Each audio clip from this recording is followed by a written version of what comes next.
Jalan-jalan ke Sukarasa, pulangnya mampir ke Cikini. Halo teman-teman channel Menjadi Dewasa, gimana kabarnya hari ini?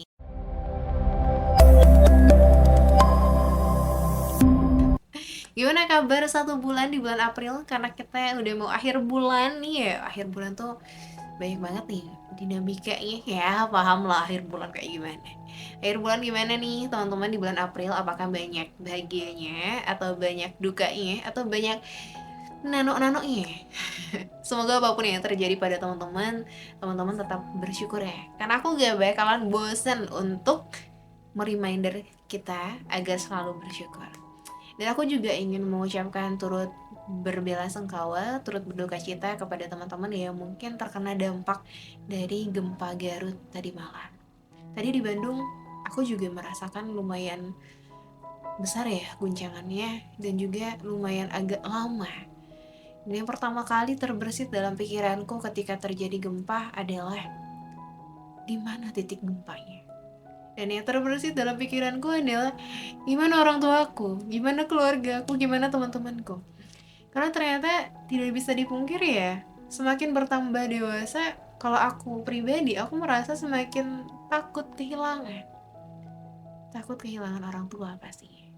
Karena aku merasa selama umurku 20 plus plus kayak masih banyak hal yang belum aku bahagiakan. Masih banyak apa ya, kayak aku masih belum memberikan apa-apa kepada kedua orang tuaku. Aku masih belum mengoptimalkan baktiku kepada orang tuaku.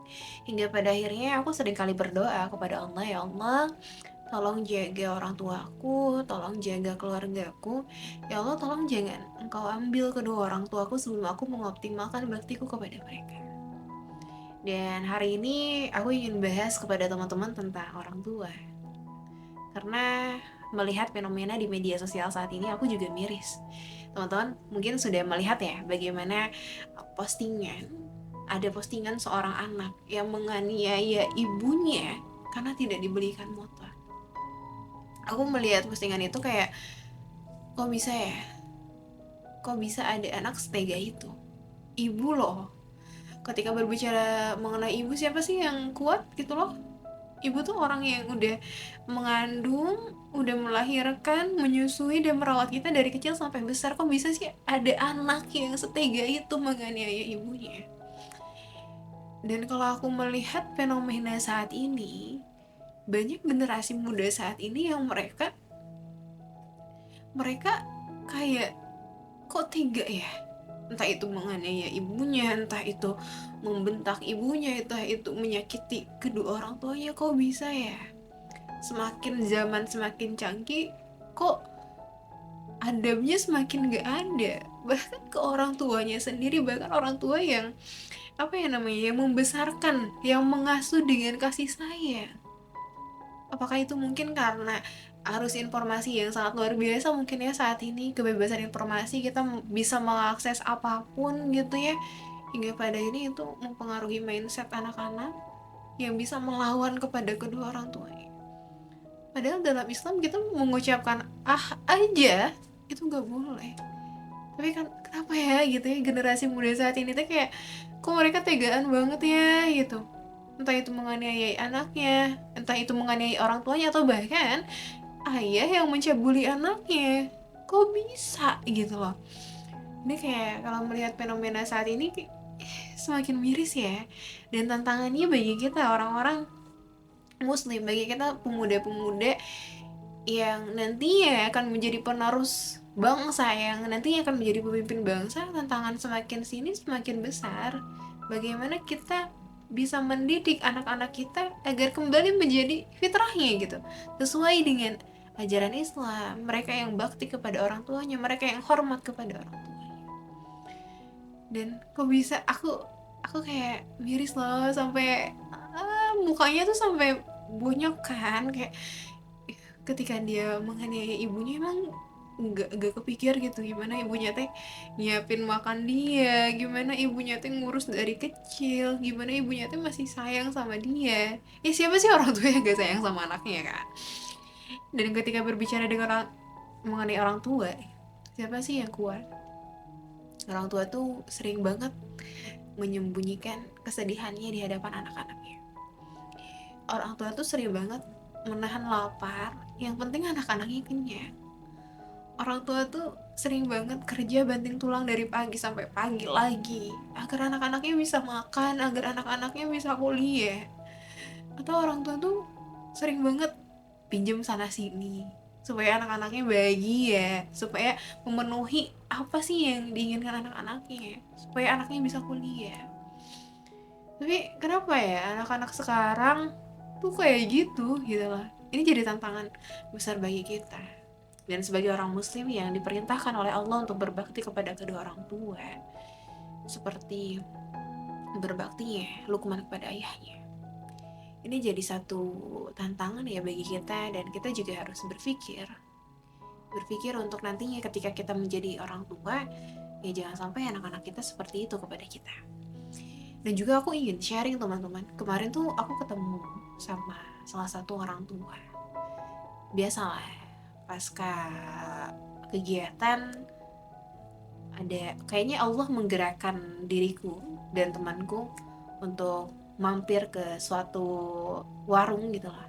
Dan di warung itu ternyata kumpul lah, biasa masyarakat kan suka kumpul di warung buat ngobrol. Ternyata di sana ada satu nenek-nenek yang udah nenek-nenek, ya pastinya nenek-nenek yang udah nenek-nenek. Ada nenek-nenek umurnya sekitar 60 tahunan. Terus ada juga bapak-bapak, kakek-kakek, bukan bapak-bapak ya, kakek-kakek umurnya 70 tahunan. Nah, kakek-kakek ini, beliau tuh orangnya kayaknya suka banget sharing gitu loh. Dan pada akhirnya beliau sharing kehidupannya dari awal banget sampai beliau sekarang jadi pensiunan. Dan secara material, oh beliau kaya banget, kaya lah. Tapi beliau merasa hampa hidupnya. Karena apa?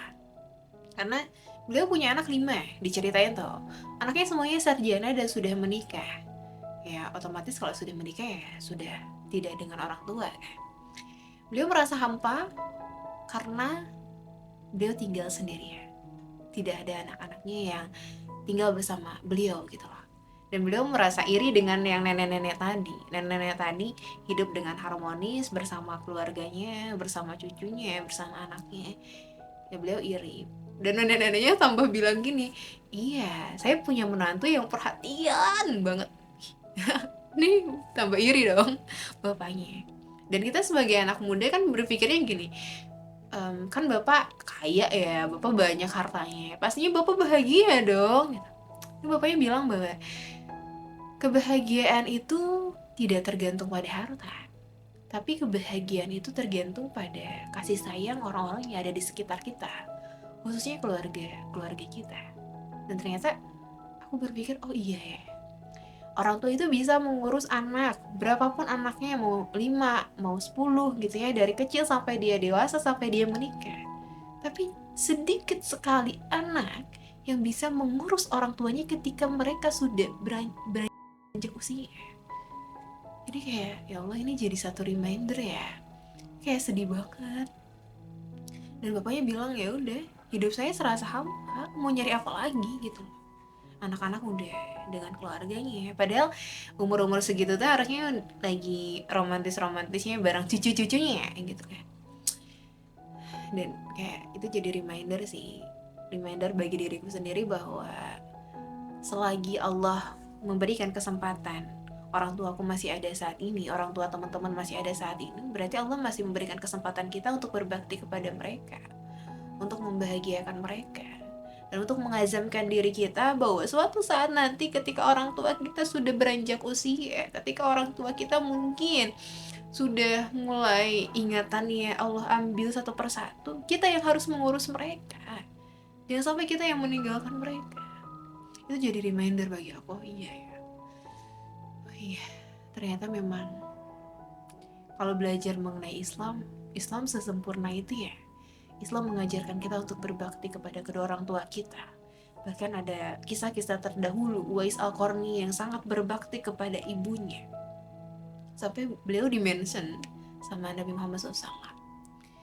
Luar biasa ya, ternyata Islam, kalau kita belajar mengenai Islam, mendalami tentang Islam, oh iya, Islam mengajarkan kita untuk berbakti kepada kedua orang tua kita.